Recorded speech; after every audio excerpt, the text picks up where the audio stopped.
Good morning, everyone, and welcome to Morning Coffee. Glad to have you here and hope you have a favorite beverage as we start the day.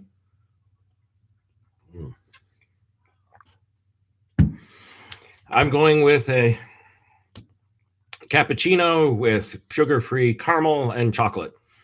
So it's a beautiful thing. It's kind of like a coffee Twix bar. You can't go wrong with that. And it's sugar-free. Oh, well, glad to have you here looking out the pastor's window. We have blue sky back and a lot of fast-moving puffy clouds. 74 degrees. I was a little worried about getting in here this morning. There was an accident or something that had backed up Interstate 4, and normally it's about a 15-minute drive from my house, which is on north of here from Winter Park, Altamont Springs, which is on the north edge of greater Orlando. And usually I can just zip right down and 15, 16 minutes be here. Not today. It was a mess. So, but Mark had everything ready for me. So thank you, Mark. And so it was a matter of just walking in and grabbing my coffee, grabbing my Bible, sitting down, and we're ready to go. So, hey, Mariah, good to see you back again, too. And Clara, Suzanne, Bill, and Marie. So yes, it is another wonderful day here in Winter Park. Certainly, our hearts go out to the folks there in Texas with the power outages and frozen lines and all the stuff they weren't prepared for. When you're that far south like us, that can be a surprise. So hopefully things will pull together and they'll be back on track. It appears we've had a once in a century pandemic, and now looks like a once in a century snowstorm going through the South. Oh, well, here's to a new century. As some people would say, well, maybe we've now got it out of our system for a while.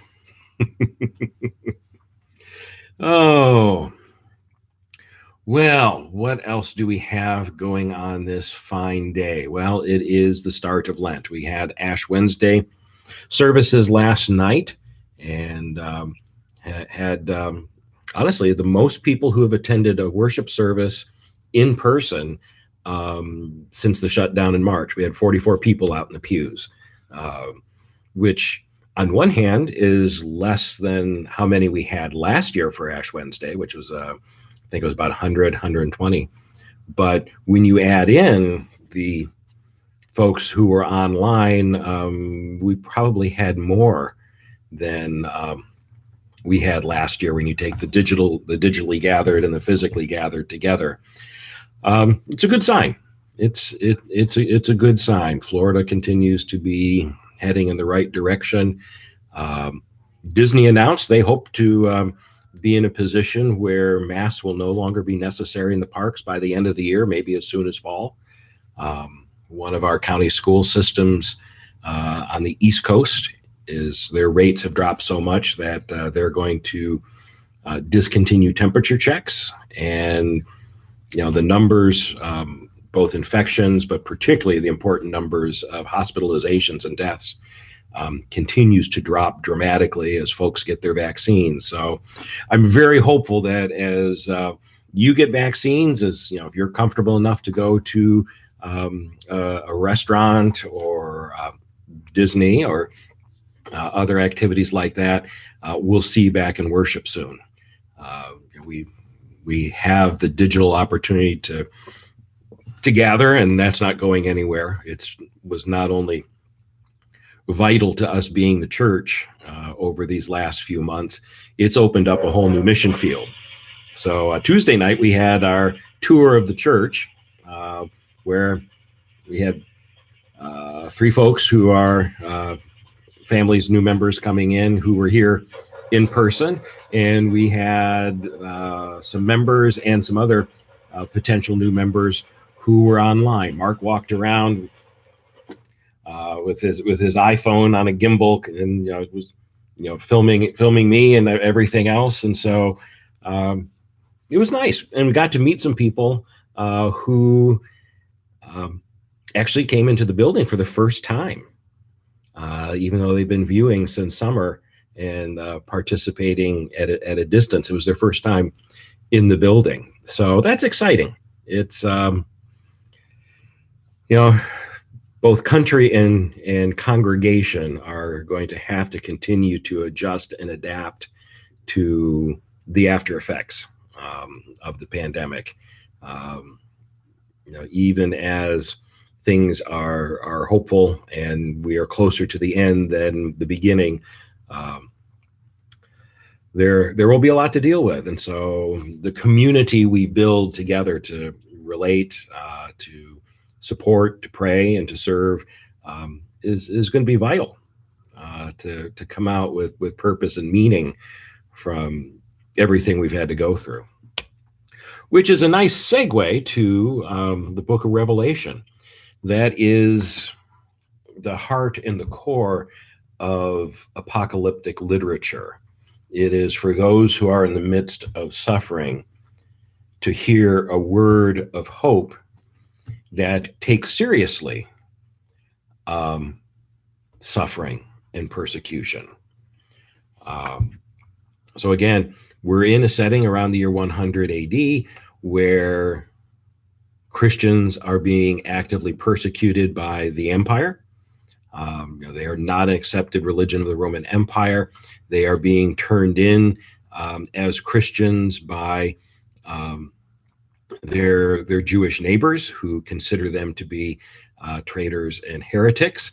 And there are also cash bounties out there for Christians to turn on Christians and turn them in.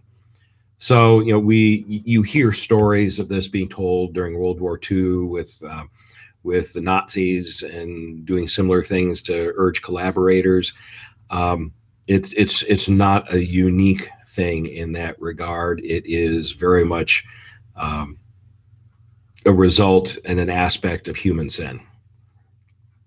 The pressure to give in to greed as opposed to loving your neighbor, the desire to place yourself over and above others and consider yourself better, superior,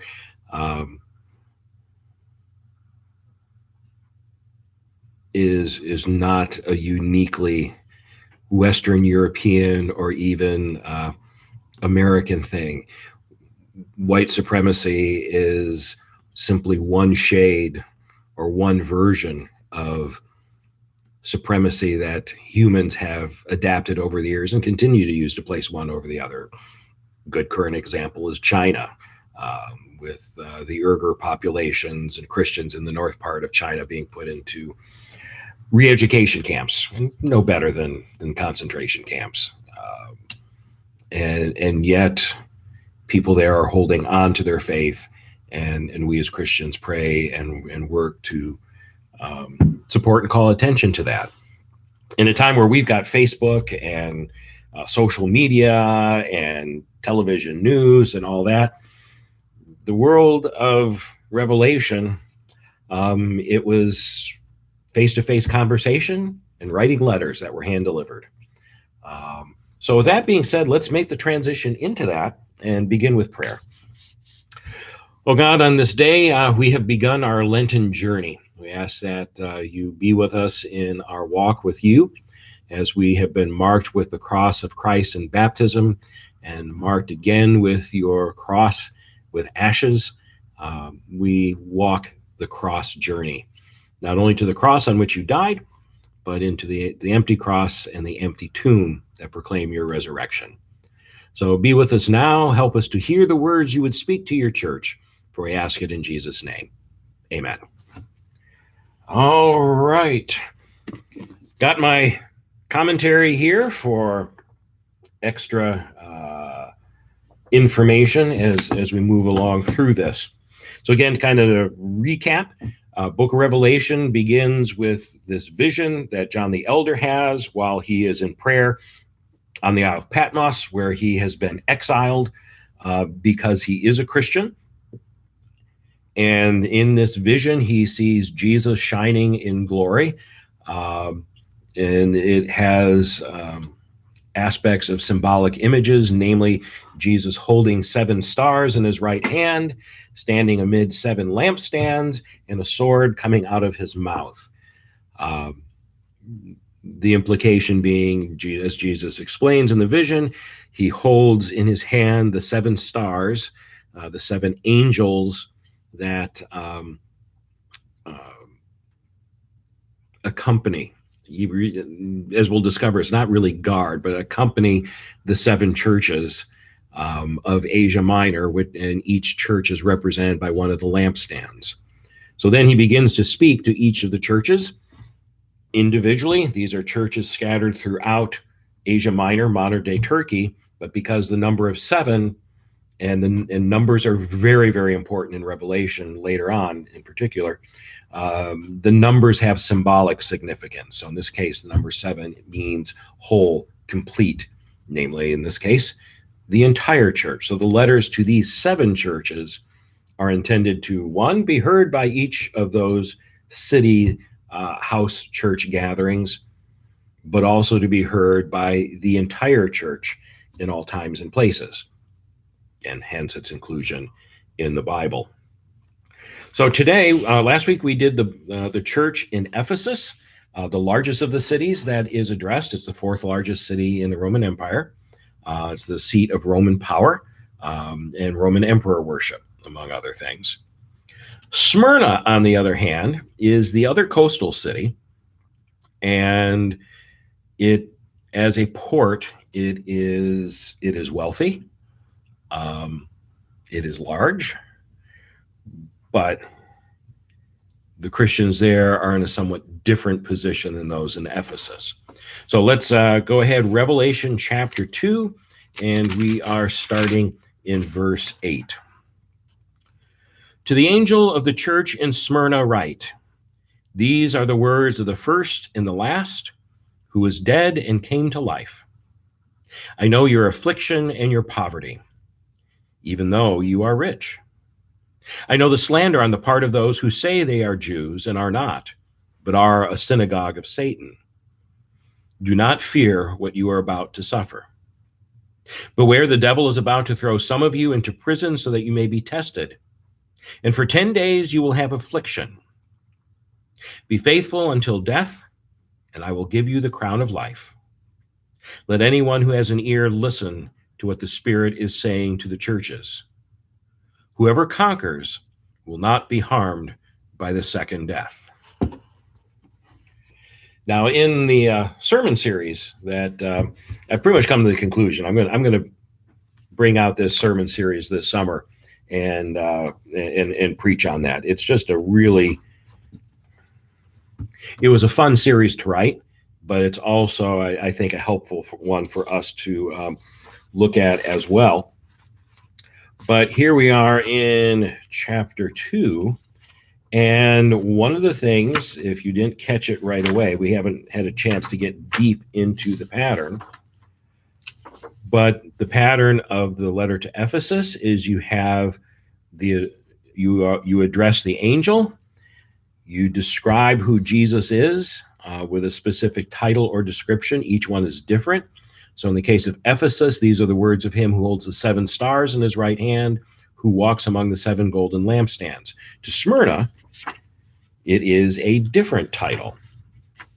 These are the words of the first and the last, who is dead and who came to life. Ephesus, they get the compliments of the things they do well, but then in verse 4 you have, but I have this against you. Smyrna is the only church that does not have a but in their letter. They are complimented for what they are enduring. They are complimented for their faithfulness and faith. They are complimented for their suffering and their poverty. But there is no, but I have this against you. it is solid complement. Smyrna itself, looking at my commentary here, is the only one of these cities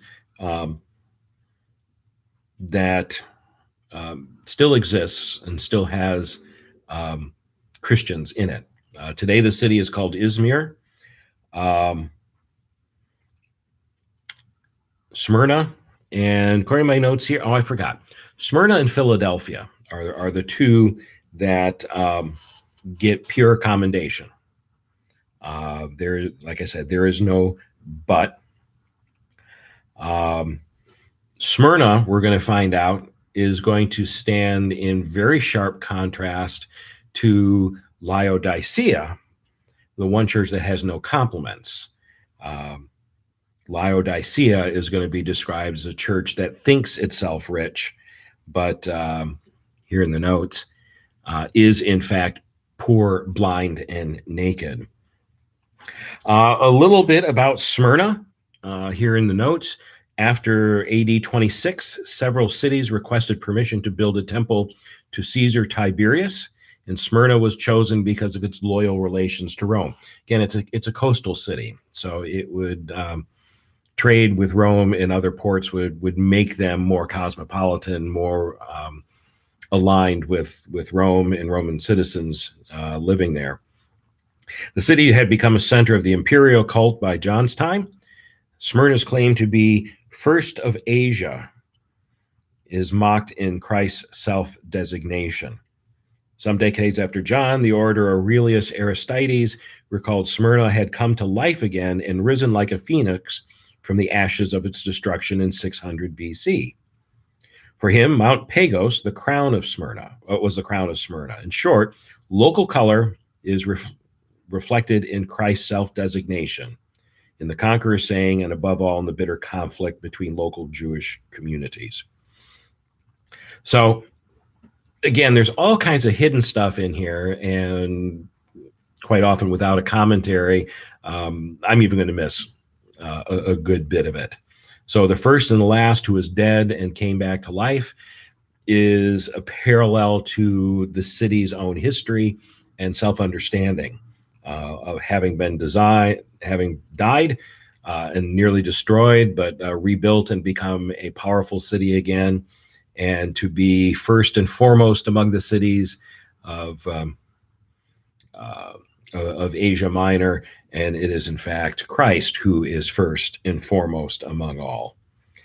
One of the things that is I see is mentioned here that's important to mention here is the Jews and the synagogue of Satan. One of the things that needs to be understood is if you go back to John's gospel, and again, Revelation is not written by the author of John's gospel. It's not written by the Apostle John. But there are a few connections back and forth. But John, particularly today, when we are exceptionally sensitive to the use of language as potentially offensive or hateful, and therefore needs to be changed, not used, silenced, what have you. When John uses the phrase "the Jews" in the Gospel of John, one needs to understand that as a direct reference to the Jewish leadership who are opposed to Jesus. So it's not a blanket all Jews. It is the Jews who oppose Jesus. John will use the phrase on some occasions, the Jews who believed in Jesus, but generally when the term the Jews by itself is used, it is referencing the Jewish leadership that opposes Jesus. Here we are 70 years later, and John is using the phrase, those who say they are Jews and are not, but are of the synagogue of Satan. When the Roman Empire absorbed Judea, Palestine, and took up rulership of that. It was not the result of a war. It was, we'll call it a peaceful transition. No armies were involved, but plenty of pressure and influence made it happen, and soldiers came in and occupied the country, which would still be the case as John is writing this. But a deal was struck that was unique to any other occupied nation that was conquered by the Romans. Specifically, Jews were exempt from worshiping the emperor. Any other nation, if you were ruled by Rome, you had to go to the temple of the emperor. You had to be on record of having made a sacrifice, a monetary gift, and you honor the divinity of the emperor. If you were questioned, who is Lord? Your response as a good Roman citizen conquered is Caesar is Lord. If someone challenged you on your loyalty and demanded that you say Caesar is Lord, you would have to, unless you were Jewish. As long as Christianity was understood to be a subgroup, a sect, S-E-C-T, of Judaism, they had the same exemption. By the time of Paul's day, by the time Revelation is written, Christians no longer have that exemption. The Jews of Palestine, the Jewish leaders, before Jerusalem was destroyed, argued successfully before the emperor or the Roman authorities that Christians were not Jews, and therefore Christians were not exempt from worshiping the emperor because they weren't really Jewish. Therefore, by the time you get to John, Christians are persecuted as atheists because they will not worship the god Caesar. So, one who does not worship the god, an atheist, those were Christians, because Christians would say Jesus is Lord. Everyone else would say Caesar is Lord. Here, the implication is the slander of those who say they are Jews and are not, but are the synagogue of Satan, is a way of saying that the promised Messiah of the people of Israel, the promised Messiah of the Jewish people, has come and been proclaimed, and those who understand the promises of God would accept that. Those would be real Jews. For those who have rejected that, they are the synagogue of Satan.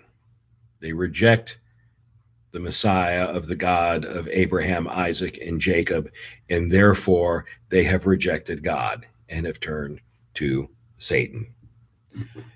That's the implication there, because what is happening is when Jewish communities, again by this time, and Christians have been outlawed for better than 40 years at this point, they would point out Christians because their hatred for them was also quite great. These were heretics. These were people who saying that the one God of Abraham, Isaac, and Jacob took on human form, that God in three persons is contrary to all that is taught. And Jesus is not the Messiah because, well, for one, he died, and he didn't drive out the Romans and didn't reestablish Jerusalem. And you see those dynamics played out in the gospel, and they're still active today. So the synagogue in Smyrna is actively turning in Christians as they find them. The other shift that's happening here is you probably have a larger mixture of Jewish Christians as well as Roman Christians in this congregation. If they were just all Greeks, the synagogues wouldn't care that much. The implication is that the Christian missionaries who have come to Smyrna have converted a noticeable number of Jews in the city to accept Jesus as Lord.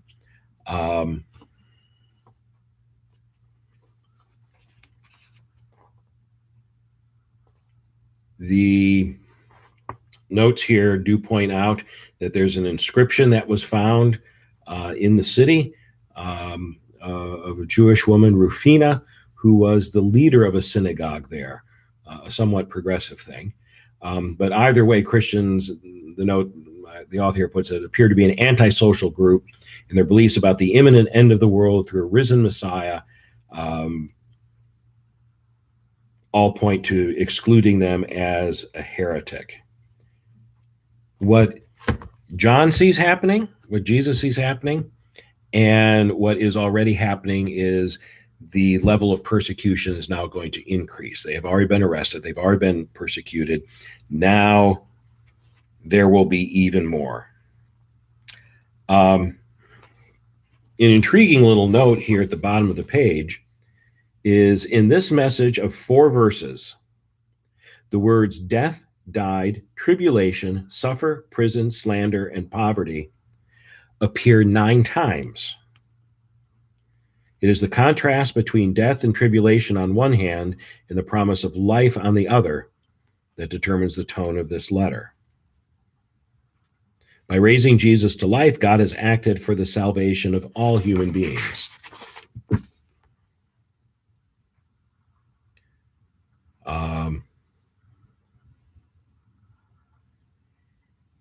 Now, this is an interesting little note here. Some interpreters hold the Jews of verse 9, the synagogue of Satan, is not, in fact, Jews in general, but rather the group we heard about in the last message, or the last letter to Ephesus, the Nicolaitans. Either way, the author here says that's probably that's improbable. They are Jews who reject the Jewish Messiah, is what it boils down to. John, who clearly is a Jew himself, regards the Jews who would cooperate with Gentile magistrates to imprison Christians as the allies of Satan. And so there's no neutral ground in this conflict. One is either of Christ or is of Satan. And if you are of Christ, you will suffer, but you will gain the crown of life. Whoever conquers will not be harmed by the second death, which is going to appear in the last part of Revelation. That place in description that we popularly refer to as hell. It's a little more complicated in Revelation, but the second death is the destruction, the lake of fire, for reserved for the devil and his servants. So that, in a nutshell, is Smyrna. They are being faithful. They are commended on being faithful. The prediction is they're going to be faithful in the face of this persecution, and Jesus offers them comfort and support in the midst of it.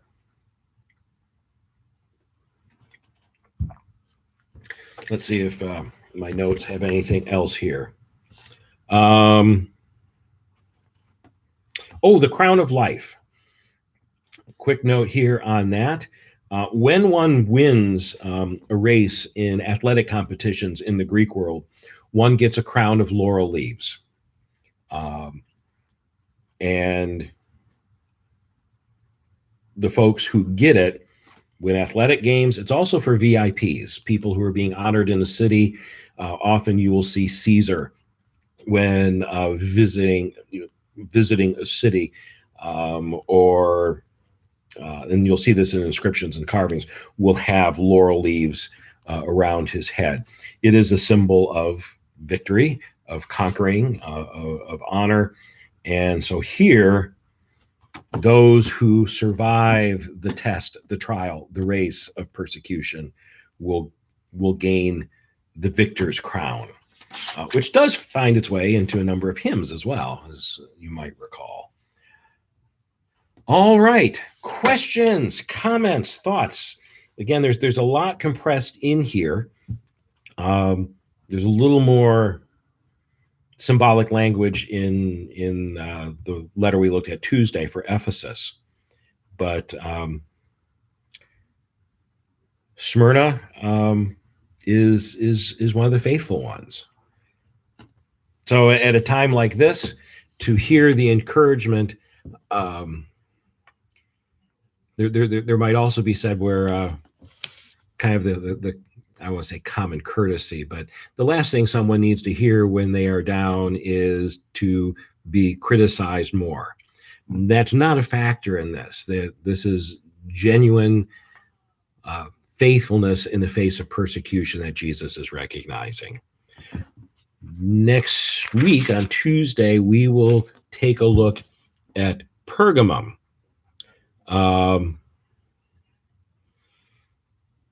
They get some compliments, but the bulk of their letter is how they need to get their act back together faith-wise. And so go ahead, read ahead through that. In fact, as I mentioned, I would go ahead and read all the way through chapter 3 and take some notes. So if you do have questions, you can email those me in advance, or you can put them up here. But for a time where people are being persecuted, like I mentioned, the folks in the camps in China, folks who find themselves persecuted in places like Indonesia and parts of Africa, Central Africa now, where Christianity is growing exponentially, but coming into conflict with either Muslim neighbors to the north or old tribal enemies that may the Hutus and the Tutsis from the genocidal massacres from the 1990s were both Christians and hated and massacred each other. So for those who are being persecuted for the faith, encouragement from Jesus saying, you aren't going to be saved and yanked out of this, that whole idea of rapture. It's no, I will walk with you through this, and you will gain the victor's crown on the other side. All right. Checking back on the notes here and comments. Yes, I did get my hair cut yesterday. And I'm noticing I'm getting a little more gray as time goes on. Does the commentary say anything about what the 10 days mean? Let's take a look, because I did look right past that, didn't I? Here you go. I'll read right here from what Gerhard Krodel says. The tribulation that lies ahead will last but a short time, symbolized by 10 days, in comparison with the millennium and the life to come. A couple different uses of numbers here real quick for you then. The number 40 is used throughout the Bible to mean more than just 40 days. It means a long time. So when the flood covers the earth for 40 days and 40 nights, it means a long time, not necessarily literally 40 days. Same implication when Jesus is in the wilderness. He's out there 40 days and 40 nights, and the devil comes to tempt him. It is understood as a way of saying a long time. I'm trying to think if we have any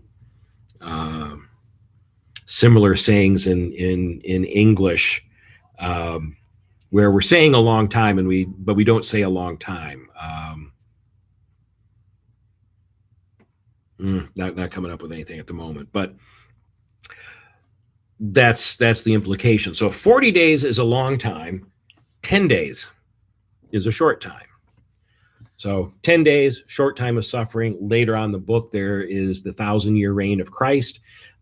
That's which some Christians who go into the whole rapture thing, they're very literal about it. So they point to the 1,000-year reign of Christ as being literally 1,365 day a year measured time span, and then everything goes to hell in a handbasket again. You have the Battle of Armageddon, which doesn't happen. But so the number 10 is you will suffer for a short time, not a long time. So there you go.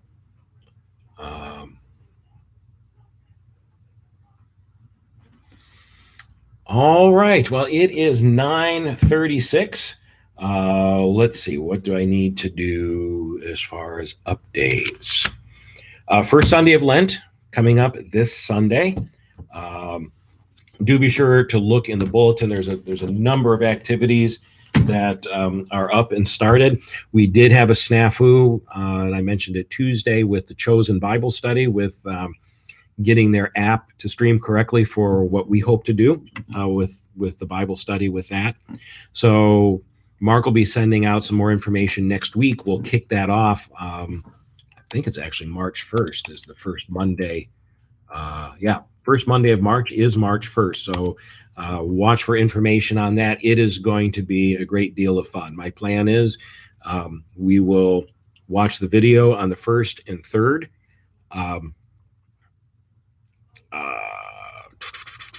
Mondays of the month, and then there'll be discussion time afterwards using Zoom. But then on Sundays, now that we've kind of got this broadcast routine down, on Sundays at 9 o'clock, starting on, it would be starting March 7th, we will set up in Schaefer Hall for large and small group discussions. So we'll have you spaced out physically with tables. So you'll be sitting with 4 people, typically what we do with restaurants down here in Florida. And I'll lead a large group discussion and then throw out questions. And then with the foursomes you have at your table, and we will have Zoom. So those of you who are worshiping at home, we'll have a Zoom feed for you for Sunday school. So we'll start at 9. We'll end at about 9:45 because I have to get changed and get ready for worship. We'll probably keep the Zoom going so you can continue discussing among yourselves. And then it's just a matter of leaving the Zoom meeting and shifting over to the live stream for worship at 10:15. It's a whole lot easier than what it sounds. You just go from here to here. So again, we're working on that so we have nice, clear instructions for you to follow. All right. Well, another day beckons. So I hope you have a great day. Hope you've been blessed by this. It's been a fun conversation, and I hope you're blessed by it also. So let's close with the Lord's Prayer. Our Father, who art in heaven, hallowed be thy name. Thy kingdom come, thy will be done, on earth as it is in heaven. Give us this day our daily bread, and forgive us our trespasses, as we forgive those who trespass against us. And lead us not into temptation, but deliver us from evil. For thine is the kingdom, and the power, and the glory, forever and ever. Amen. Thanks for tuning in. Keep coming back.